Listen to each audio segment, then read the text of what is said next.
So in my experience, any services contract that I've ever worked on where we have a steady state, just like you described, depending on what the economy is doing and what kind of we're reading in the tea leaves about price inflation on just worker salaries, things like that, we typically try and as much as possible keep flat pricing, right?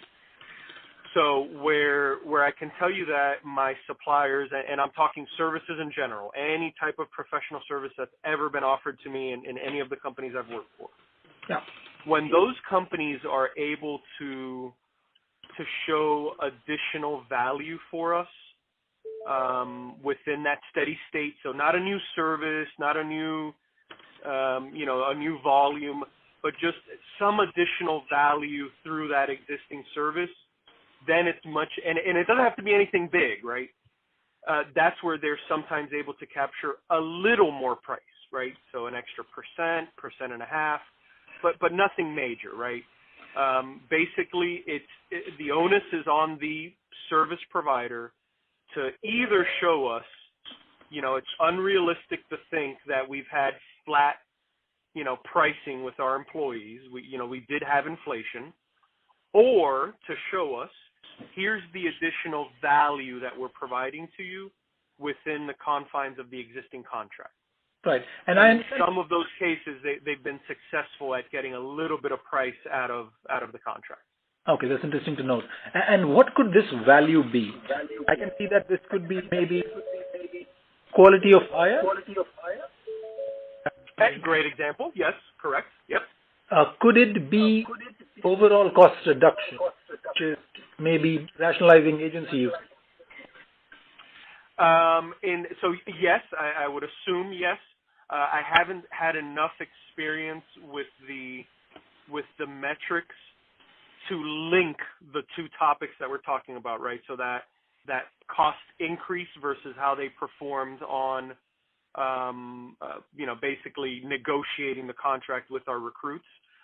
In that first instance that I worked on, for whatever reason, the provider completely overlooked that lever, because I can tell you that in our case, I know for a fact that they were performing very well on the quality of the recruit. So I agree with you there. But again, it could be a little subjective. But for a fact, I remember that they were performing very well on the market salaries that they were offering, or the salaries they were offering versus the market. So they were able to, in a way, find us value there, where our recruiting department, traditionally they were expecting to offer a salary, and I'm just going to throw out a number, of $80,000, and the RPO all of a sudden came in and said, hey, yeah, we got you that same candidate for $75, right? Okay. They definitely could have negotiated on that, but for whatever reason, they dropped the ball and did not even bring that up. Understood. That's a very, very interesting point. Yes, you are exactly right. That is one way to add cost that is very justifiable.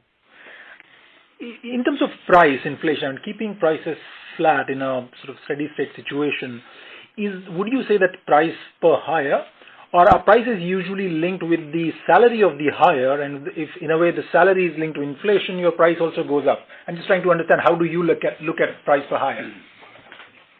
It can be both, but thankfully, in all of the situations I've worked in the RPO space, I've been able to leverage enough volume to just have a flat pricing schedule. But yes, you are exactly right. If you have any contracts in let's say some of the niche areas where you're only going to do, 10 hires per year, then there definitely, the vendor, in a way, is able to control some of their revenue through the percentage they use. Because if they know that the market space is increasing in terms of salary demands, and their revenue, their fee is linked to a percentage, well, naturally, the inflation on the employee wages is already bringing them more revenue, right? It's not going to be anything huge, but it's a natural occurrence, obviously. But that's unfortunately the only kind of level of detail